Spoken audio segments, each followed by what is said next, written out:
계시록 6장에 땅 4분의 1의 권세를 얻어 검으로써 죽이더라에 대해서 묵상하겠습니다.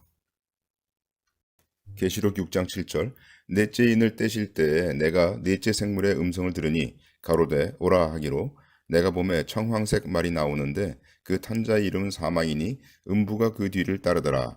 저희가 땅 4분의 1의 권세를 얻어 검과 흉년과 사망과 땅의 짐승으로서 죽이더라.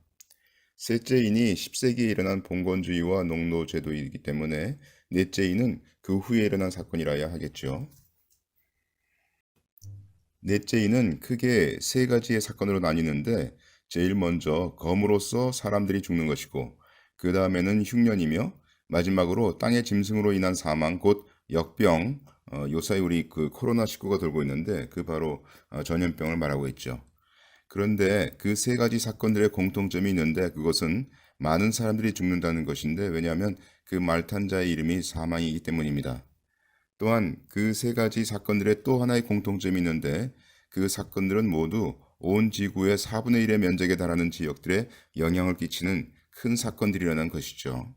또한 우리는 계시록이 역사에서 일어나는 순서대로 기록되었다고 보기에 위의 세 사건들이 일어나는 순서가 제일 먼저 검으로 인한 전쟁이고 그 다음에 흉년이 들 것이며 마지막에는 전염병이 퍼졌다고 보겠습니다.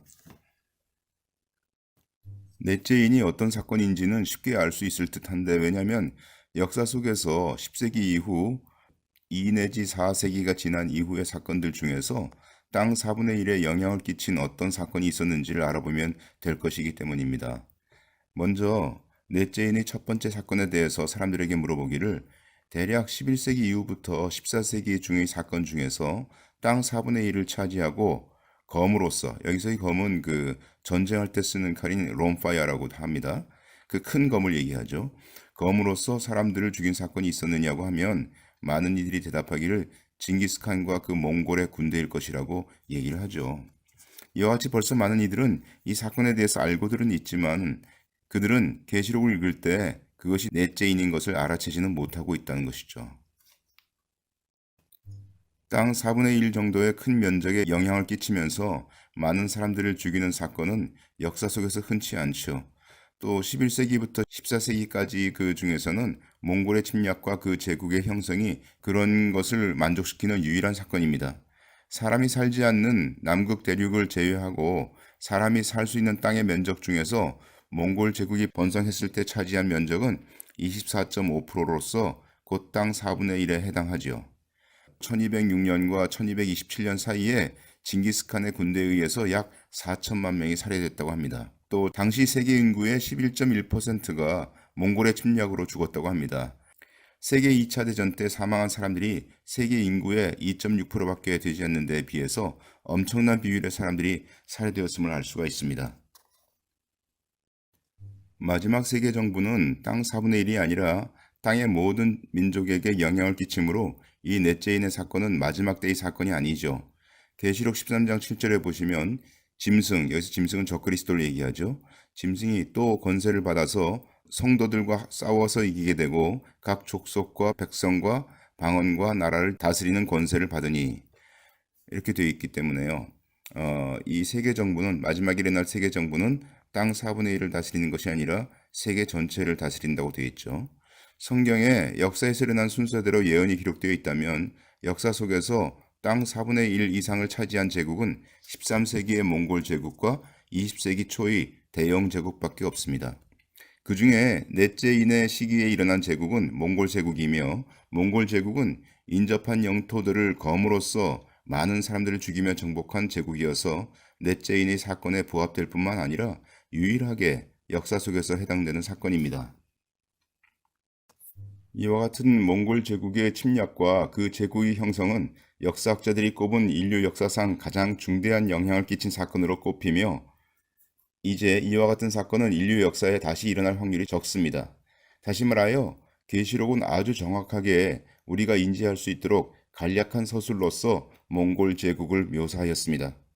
성경은 살아계시고 역사를 주관하시는 하나님의 말씀으로서 우리는 그 말씀이 우리의 역사와 동떨어졌다고 생각하지 말고 자세히 살펴 그 말씀이 어느 때의 사건에 해당하는지를 살펴보아 우리가 지금 현재 어느 때를 살고 있는지 시대를 분별하고 깨어 있어 주님께서 오시는 날이 얼마나 가까운지를 알아야 할 것입니다.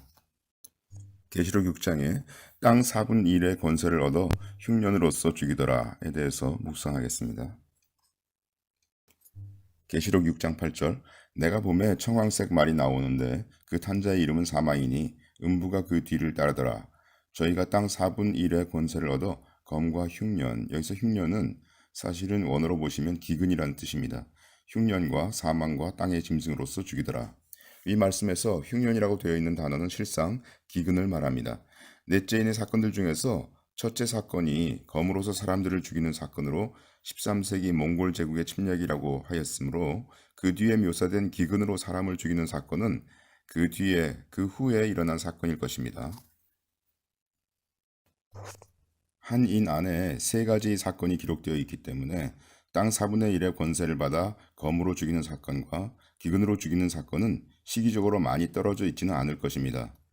따라서 역사 속에서 13세기 징기스칸의 일어남과 몽골 제국의 침략, 그 이후에 대략 13세기나 14세기경에 기근 사건이 있었는가를 찾아보면 될 것이죠.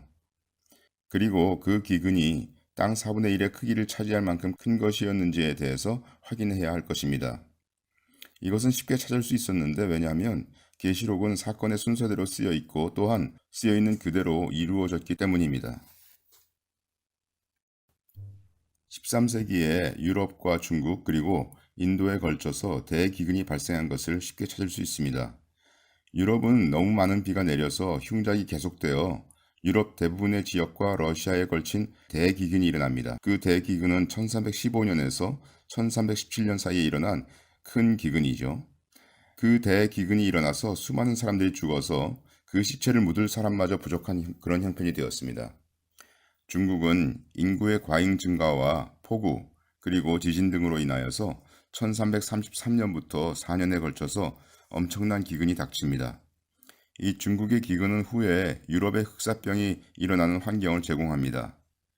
인도의 기근은 1344년부터 2년에 걸쳐서 일어났으며 그 시기에 아들을 잡아먹었다는 짧은 기록이 있습니다.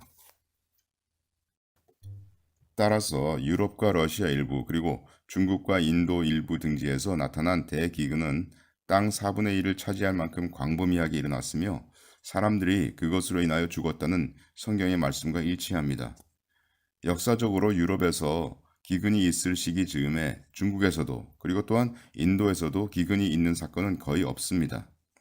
유럽과 중국 그리고 인도에서 거의 같은 시기에 동시다발적으로 기근이 일어날 확률은 거의 제로에 가깝죠. 그러나 아무리 일어날 확률이 적은 사건이라 할지라도 하나님의 말씀에 쓰여 있다면 그 사건은 반드시 일어나고 말며 바로 13세기의 대기근은 그와 같이 일어났습니다. 계시록 6장 사망과 땅의 짐승으로서 죽이더라에 대해서 묵상하겠습니다. 계시록 6장 8절 내가 봄에 청황색 말이 나오는데 그 탄자의 이름은 사망이니 음부가 그 뒤를 따르더라. 저희가 땅 4분 1의 권세를 얻어 검과 흉년과 사망과 땅의 짐승으로서 죽이더라. 넷째인의 마지막 사건은 사망과 땅의 짐승으로서 죽인다는 것입니다. 사망으로 죽이는 사건과 땅의 짐승으로 죽이는 사건은 별개의 사건이 아니고 원문을 보면 땅의 짐승이 매개체가 되어서 전염병이 퍼지는 사건임을 알 수가 있습니다.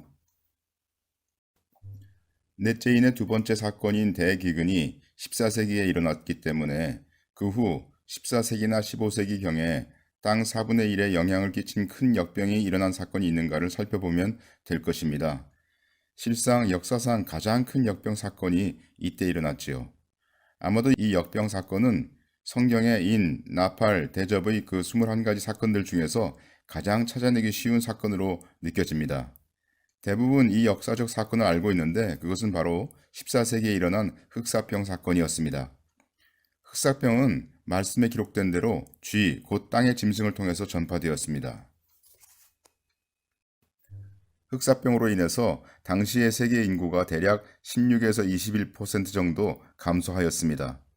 흑사병은 유럽과 북부 아프리카, 중동, 그리고 중국과 동남아시아까지 퍼졌습니다. 흑사병이 퍼진 지역은 사람이 살지 못하는 남극 대륙을 제외하고 사람이 살 수 있는 전체 지구의 땅 면적의 25.5% 정도, 곧 땅의 4분의 1의 지역에 퍼졌습니다. 넷째인은 전쟁, 기근, 그리고 역병을 말하는데 역사 속에서 이런 사건들이 순서적으로 일어났을 뿐만 아니라 그러한 사건들이 땅 4분의 1에 퍼져서 일어난 사건은 12세기부터 14세기에 있었으며 아직까지도 그러한 순서대로 그만한 땅의 면적에 일어난 사건들은 몽골 제국의 침략, 대기근, 그리고 흑사병으로 이어지는 일련의 사건들로서 이 사건들은 넷째인을 만족시키는 유일한 사건들입니다. 넷째인의 사건은 간략히 계시록에 기록되어 있지만 역사 속에서 그 말씀을 성취시키는 세 가지 사건들은 딱 한 번의 연속적 사건들로 일어났다는 것이죠. 다시 말하여 넷째인이 이미 떼어진 것을 우리는 확신할 수가 있습니다. 우리는 계시록에 쓰여져 있는 순서대로 일어나는 일련의 사건이 역사 속에서 두 번 있을 수 없도록 하나님께서 말씀하셨다고 믿습니다. 혹시 일련의 전쟁과 기근 그리고 역병 사건이 있을지라도 그것이 땅 4분의 1에 영향을 끼칠 만큼 큰 사건으로 많은 사람들을 죽인 사건인 것을 하나님께서 말씀하심으로써 역사 속에서 그러한 연속되는 사건들이 딱 한 번 발생함으로써 그것을 쉽게 찾을 수 있도록 하셨다는 것이죠.